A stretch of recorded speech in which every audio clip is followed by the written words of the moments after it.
Nous recevons ce soir un homme qui souhaite incarner une nouvelle génération politique au Congo-Brazzaville. Récemment désigné candidat de son parti pour la présidentielle de mars 2026, il se positionne comme un partisan du changement dans un pays où le président Denis Sassou Nguesso, 81 ans, gouverne presque sans discontinuer depuis 1979. Destin Gavé, bonsoir et merci d'être avec nous.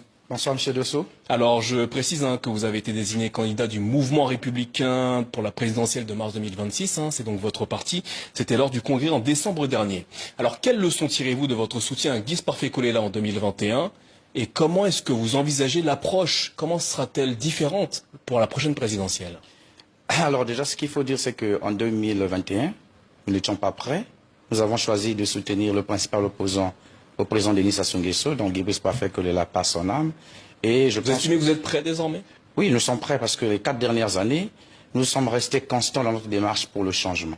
Le Congo aujourd'hui est dirigé d'une main de fer par un pouvoir en perte de vitesse. Parce que, comme vous le constatez, dans notre pays, les populations n'ont pas droit à l'eau, n'ont pas droit à l'électricité, n'ont pas droit à l'emploi, n'ont pas droit à un système de santé adéquat, les routes se dégradent. Donc vous comprenez que le pays est aujourd'hui dans une situation catastrophique.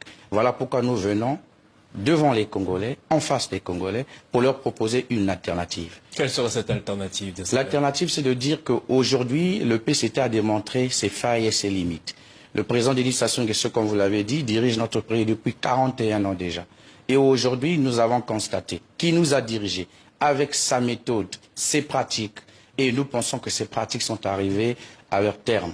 Et donc, il est nécessaire aujourd'hui de pacifier l'espace politique, de donner le témoin à des nouvelles générations pour que nous puissions transformer notre pays. Alors justement, parlant de pacification,